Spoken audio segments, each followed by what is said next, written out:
Hi there, my name is Rebecca Palmer, and for my Women's Issue presentation, I will be presenting how social media can affect women. Out of all the research I have done, the most common effect that social media has on women is the influence it has on their mental health.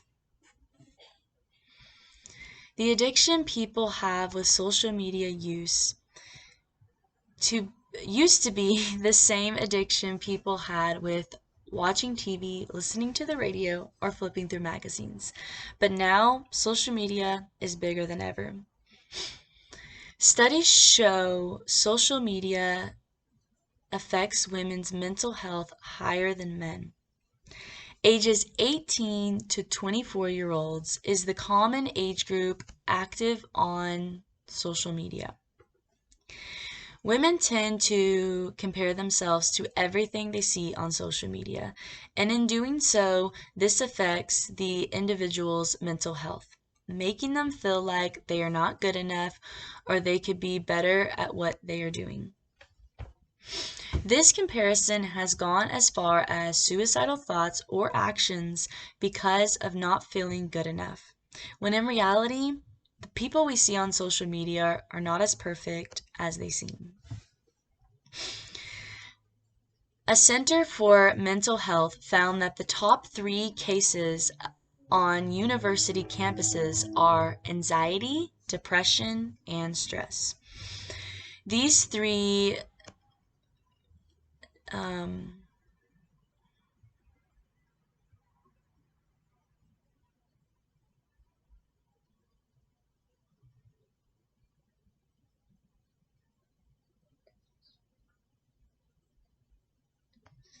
These 3 diagnoses are common in most social media users, which is more than half the world if you think about it. Most people spend an average of 2 hours a day on social media. The research I did on the media's effect on women's mental health, Bailey Parsley shares the 4 realities of social media. Number 1, highlight reel. Social media is our highlight reel. This is the place we usually post our proudest, happiest moments and when we look our best. Number 2, social currency. Social media has become our social currency. We find value in our likes and comments on social media. In social media, we are the product, and we're letting others attribute value to us. We have changed our sense of identity. Number 3, FOMO, fear of missing out. This is an actual social anxiety for the fear that you are missing potential connection, event, or opportunities. Number 4, online harassment. 40% of online adults have experienced online harassment. 73 have witnessed online harassment. 100% of the time, the worst is if you are female, LGBTQ, or a person of color. Bailey then lists 4 social media wellnesses. She says, number 1, recognize the problem. Number 2, check your social media diet. Monitor what goes into your head and your heart. Number 3, create better online experience. This may mean unfollowing certain people that cause these thoughts. Number 4, model good behavior. Make sure what you post models the way you want people to view you.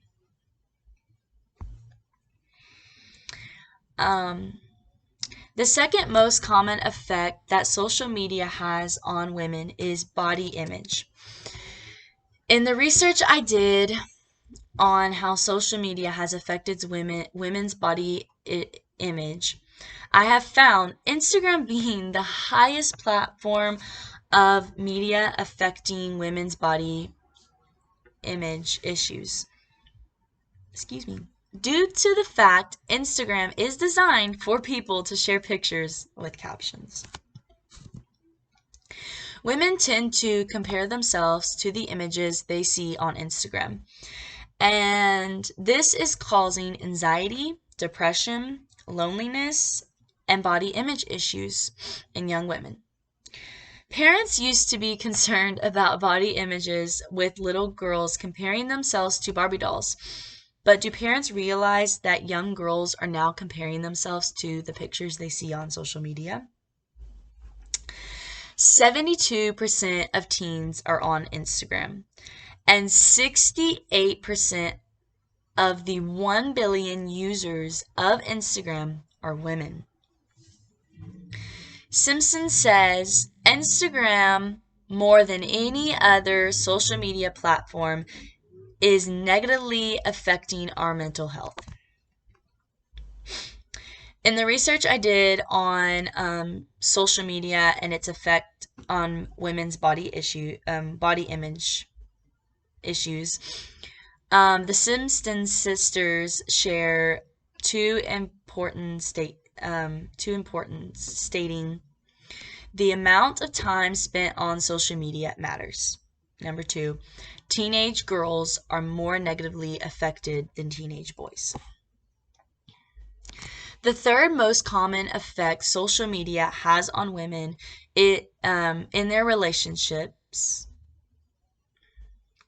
and yes, in their relationships, whether it is relationships on social media or in real life.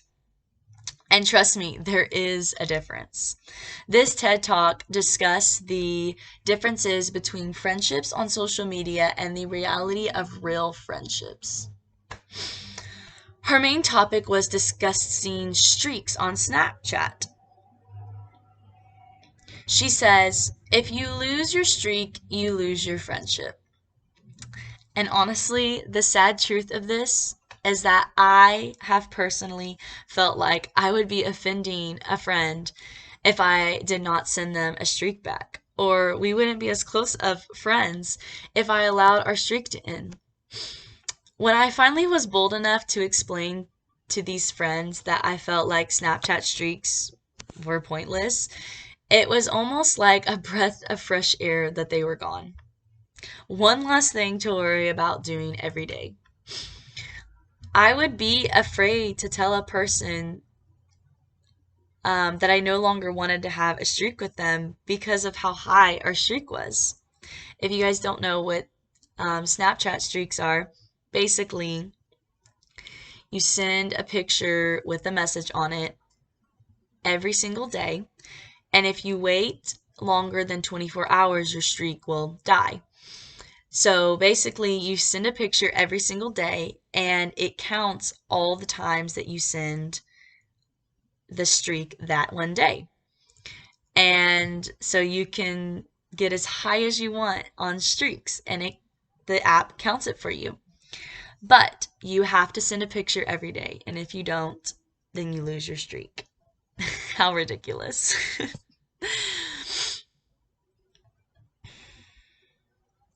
Social media only friends can turn into meaningless relationships. When we get together with our friends, we need to learn to put our phones away, put away our social media, and we will soon learn that in doing so, we make more memories and we learn more about each other's personalities. This is a real friendship and a real relationship. For the research I did on how social media has affected women's relationships, I'm not even going to try to pronounce this girl's last name. She shares questions to ask yourself that portrays the friendships within social media. Number 1, when we hang out, Do you spend your time doing something worthwhile or talking about something worthwhile? Number 2, do you feel comfortable asking them for help? Will they actually help? Number 3, do you talk to them frequently? And not just a few times a year. Number 4, do you consider yourself to have a higher level of closeness with the person than you have with all of the other people you interact with? Number 5, is face-to-face interaction your main form of communication? She also listed 5 ways to make your relationships more meaningful. Number 1, forget your phone when going to hang out to eliminate any excuses to bring your phone along. For example, meet at someone's house so you don't have a reason to really need your phone. Number 2, if completely being off the phone is too hard, then take baby steps, like even setting an alarm on your phone for how long you plan to stay off your phone. Number 3, engage yourselves in other activities like cooking, baking, or going on a walk together. Avoiding anything that has to do with your phone or any social media apps. Number 4, lose all the streaks on your phone if they have to do with the sake of keeping the streak. If you don't talk to them on a regular basis, get rid of the streak. I personally had to do this the other day. Number 5, get to know your friends better. Get to know them personally. What is their family like? What is their likes and dislikes? Overall, there is nothing wrong with social media. If we do get too attached to these apps, it can ruin our relationships, especially our friendships. And lastly, the 4th way social media has affected women is through comparison and self-esteem. Women tend to compare themselves to others more than men, such as comparing themselves to friends or influencers on social media, having thoughts of, and I know we're all guilty of these, I wish I could be more like them. I wish I had the money to do this or that or go there. Why can't my house look like that? Everybody wants a Pinterest house. I wish I was that thin, or I wish my body looked like that. I wish my face was that pretty. I wish I could do my makeup like that. Wow, I wish my life was that perfect. Why can't I have that? Their friendship is so perfect. I wish I was married. I wish I had kids. I wish my husband was that perfect. I wish my kids were angels like that, and so on. In this particular research, Samantha says, social media makes us feel so lonely. It's so easy to feel alone whenever others seem to have it all together and you don't.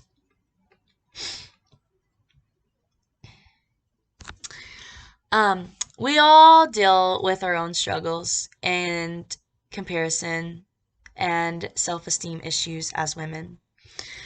That, in all honesty, that person with the beautiful face may not be as beautiful on the inside. That person with the perfect life is not as perfect as they seem. They will stumble, they will fall, and they will fail.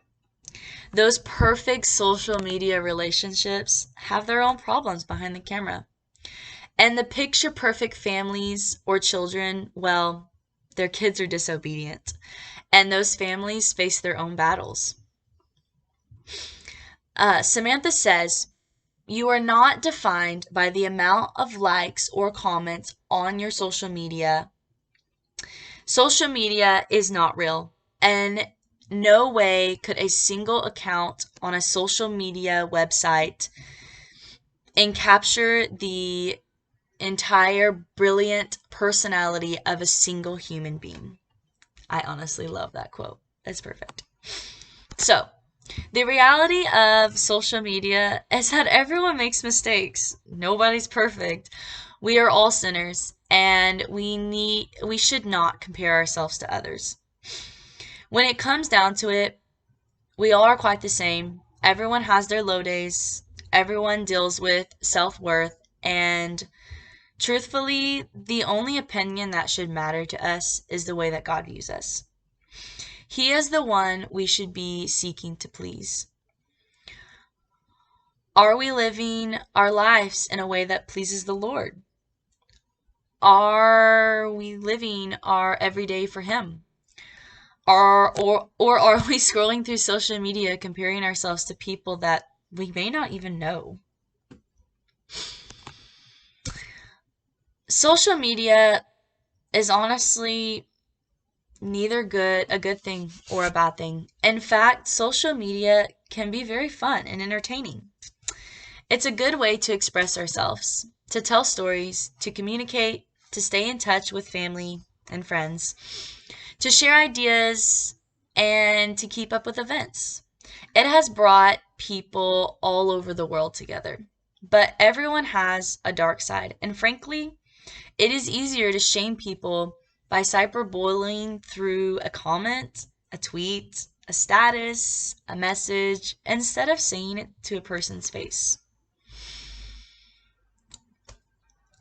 Out of all the research I have done on this subject, here are the things they have all in common.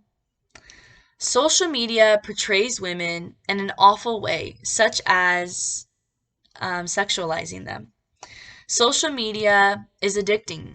Social media has become like a drug, and it gives us the chemical reaction of dopamine. Social media is neither good or bad. Social media causes anxiety, depression, suicidal thoughts. Comparing our everyday lives to things we see on social media, our bodies, our life, and our relationships. But lastly, by taking control of your habits now, we can stop social media from taking over our lives. Just to remember to take time to put your phone down, enjoy time with friends and family, and don't waste your life away by worrying about the opinion of others on social media. Thank you.